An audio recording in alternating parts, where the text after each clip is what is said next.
All right, this is my daily update for my Build in Public log. It is January 8th, 2025. Yeah, made some good progress the last day or so. But first, quick random story. If you don't want to hear my random story, skip forward. Yeah, so this last week, I got to go up to one of my favorite places. Yosemite, honestly, any national park almost in America is my favorite place. I love so much the national parks. That's one of the greatest things that America has to offer is the nature, really. Um, I've seen a lot of natural, beautiful places around the world, and I'm telling you, we're we're quite blessed with the natural beauty here. So, anyways, one of my favorites, Yosemite is great, but my personal favorite is Sequoia. Um, Kings Canyon next to it is equally nice, but there's something very magical about Sequoia National Park. I love the big trees, the big big Sherman and the giant trees. Um, just look at it. It's so cool. Look at these giant trees. So there's a lot of bears. I drove. I was in Yosemite early this year or this summer, this past summer, and I definitely saw one bear very briefly. I almost ran into it. But where I often see bears is in Sequoia. I know exactly where to go to see bears. This last year I was there and I saw a mama bear with her little cub. The little cub was climbing up a tree. Really, really cool. But I remember one time, one of the first times when I was younger, I was there.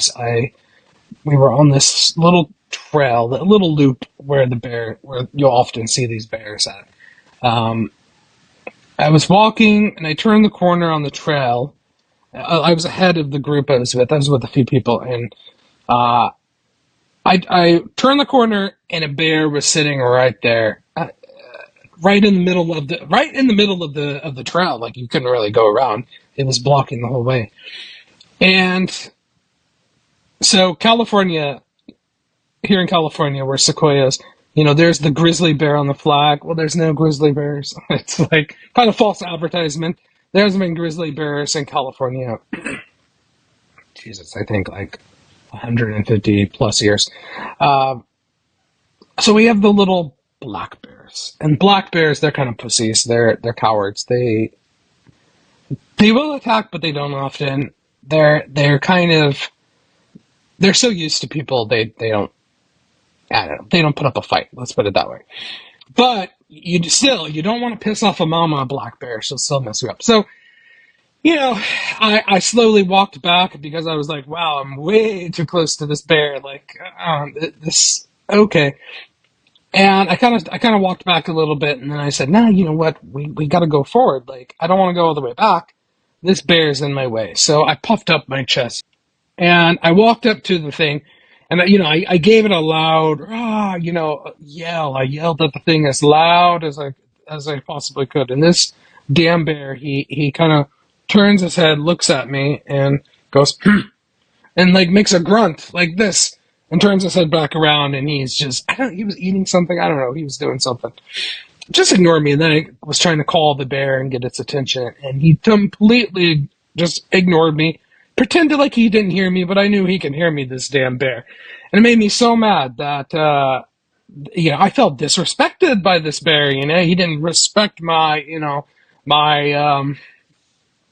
didn't fear me. Let's put it that way. Not at all. And somebody in the group, who unfortunately recently passed away, actually, unfortunately, this a few months ago, this person passed away. They took out their whistle and, like a little, like a little whistle that you blow. And they blew this whistle, and this scared the hell out of this bear. This bear ran so fast and ran up a tree And it's shocking when you see these things move. It's a big bear. It looks like it just cannot move that fast, but no, it is true. Bears are frighteningly fast, and the way it ran up the tree, it's terrifying. This creature, could just kill you and just destroy you, and just there's no outrunning such a creature, and you can go up a tree, you can run. There's no getting away from this creature. So it's a good thing they're cowards like they are, and they're used to people. But that did it. So the bear was scared. It was, and then you see, like, you're a big bad bear. Why are you such a coward? Why are you so scared of a whistle? Like, you're so huge. I don't know. It's funny how they're like that. So the thing was cowering in the tree, and then we continued our walk. So, yeah, bears are interesting creatures. But I love Sequoia. Actually, this is where you see, I think this is the meadow. Anyways, on to business. I have made a lot of progress on the LLM agent router for AI chat email. So my goal here is to create one of the best virtual AI assistants there is. And how I'm going to do this is build in fantastic core features and make it as useful as possible. But my secret sauce, how I'm going to do that from the user.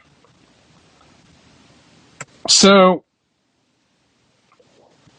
I need to lay the foundation, but then build it in a way where people can expand upon it as they need to. So I have done a lot of work on platforms, okay?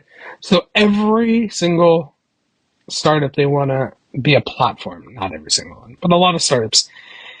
And the problem is if you try to start from a platform first, you're probably going to fail. That's just the painful truth. You need to build a foundation. Make it do one thing really well first. Make it simple, and then you can build them on top of that and have like a true platform. And that's what I'm attempting to do here. So I'll cover how I'll make it extendable later, because I'm focused on just having the foundational piece done first. So how I'm doing this is when you send an email to the assistant, to AI chat email, it doesn't just route the request to like an LLM like ChatGPT. It thinks about it. So first it sees your request, which is an email. And your email can contain anything. Your email can be an email thread. It could be just a simple request. It could have an attachment. It could be an HTML email, which is like horrific. It's like, I don't know, if you've never seen the actual HTML, or if you don't know about HTML, the HTML you have to build for email is notoriously horrific. You can't use modern features that you use in the web browser because of Microsoft and historical reasons. So it could be a number of things. So it's not like going into ChatGPT and sending text. It can be a bunch of things that you're actually sending to this. So it needs to think it through. So that's what I've been building, is the thinking part where your email comes in and it looks at it and goes, okay, what is this? Is this like an email thread? Is this HTML? Is this just a simple request? Is there, what is this? What does the user want here? So first it thinks about it and figures out what you want. And then it goes from there. So it goes, okay, well, this is a big email thread. And they clearly want to summarize the email. So then it routes it to the email summarizing agent. That is working right now. That's working pretty well. And think about it. If you have a really huge email thread, that's not a simple thing you want to route it to a really basic model. That's something that needs reasoning. That's something that it needs to read, analyze, and think deeply about. Follow the conversation, see who's chatting. Because think about, there could be a very complex email thread with like tons of people on the thread, tons and tons of email, and so the agent is responsible for condensing that down in a format that the LLM can understand, and then it needs to route it to a more expensive reasoning model. So that's what that's doing. That's working. It's actually really cool. And when people actually, the people who have tested this tool, when the people who have actually thrown a real big thread to it, that's when people are like, they have their aha moment, and they're like, okay, that's actually really cool. That's actually very, very cool. So the only useful thing so far that people have found with AI chat email is the summarizing agent. But I'm adding a lot more to that. So what I got working is the real-time search. I wouldn't exactly call that one an agent. This one I would call an agent. This is kind of a special one. But the real-time search is a really cool feature. So I got that working. Here you can see I asked it, what is the Chiefs' record right now? Are they likely to win the Super Bowl?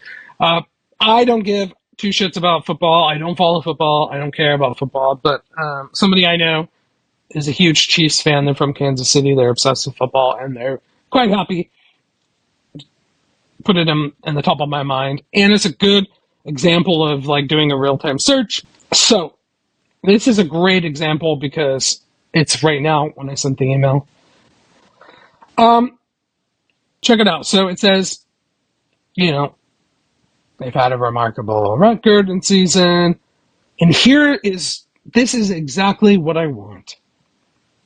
It went and looked up the betting odds. Like, fantastic. That is exactly what I want to see. I wanted to know, are they likely going to win? And it's saying, yes, they're a favorite to win the Super Bowl. Right behind this is exactly what I want this thing to do. Prediction. Yes. And the beautiful thing is there's citations. You can click and it'll take you and it'll show you. It gives you a bunch of stuff to look at. I'm pretty satisfied with this. So that's the real-time search. And not only does it just do what it's done, where it routes it to an LLM like ChatGPT, it is also routing it to a different model if you ask something controversial. So my biggest pet peeve was when you ask it anything controversial, it treats you like a child, and it'll just refuse. It'll throw an error, like the API endpoint. It'll throw an exception. It'll return like a 400 response, which means like, yeah, it's like broken. It's not working. Really pisses me off. I'm really not happy with how it treats you like a child. And here's the thing that I think is bullshit. You can Google almost anything and it will tell you results. Google doesn't tell you, oh, hey, sorry, I don't think you should be looking at that. I don't think you should be asking about that. I don't think you should be thinking about that. So I'm just going to, tell you some snarled remark. That's like if you Googled something controversial and it, redirected you to like a government, I don't know, page about, like, let's say you Google something about drugs. Okay. And it's not that your intention is to do drugs. Like, let's say you're just curious. There's nothing wrong with being curious and asking questions and wanting answers. Imagine you Google something about drugs and it redirected you to like a government page saying, you need help for drug addiction. It's like, I don't do drugs. I just was curious. I just asked a question. That's how the LLMs act. And goddamn, that makes my blood boil. That pisses me off. I think there's a lot of censorship. I think it treats you like a child. Like it doesn't even treat you like a child. It treats you like a little child, like a 5-year-old child. I am fundamentally against that. I don't think it should just be a free-for-all. I think there probably should be some checks. I don't think it should just be like telling you how to do really shady stuff. I do think there's a fine line, of course, but I'm of the belief that it should act how Google acts. You can Google all sorts of crazy shit. It doesn't stop you. It may censor results. Now that's another issue I'm not going to get into. It does censor results, but it will not just like route you to some bullshit page or tell you, hey, don't look at this. It should act as Google does. So that's my rant. Thank you for listening to my TED Talk. But so what I have to do is that when it comes to the router and it looks at it, it figures out that it's going to not want to answer you. It routes it to a model that actually gives you the answer. Now I've played around a lot with this, and there are like hacked models that are pretty unlocked. It's pretty wild. It'll tell you fucking anything. It'll tell you crazy shit, crazy, really probably not cool stuff. Where they're hosted as an API, like that you can call, they're locked down. They're pretty locked down. So I think a good middle ground, which I went for, is it routes it to a more open model that will give you a better answer than the standard ones. And I'm pretty happy with that. It's a bit slow, but I doubt you're going to be sending that many controversial emails to this thing. Whatever. I have it working. I'm happy. I'm happy with now when I need to ask something controversial, I just go to my email and I email this thing. I don't go to ChatGPT because I know it doesn't answer. Grok seems pretty useless too, at least the current version. So now I send an email and I get my answer. So I'm pretty satisfied with that. But yeah, this is all working great. I am going to try to button this up and hopefully get this deployed today or tomorrow. So that's it. That's all I got for today. A lot of great work. I'm pretty satisfied how this is coming along. And I'll share more in the future about how I want this to be very, very powerful and fully unlocked and almost, able to do and access anything. I'll share more on that in the future. So, all right, that's all I got for today.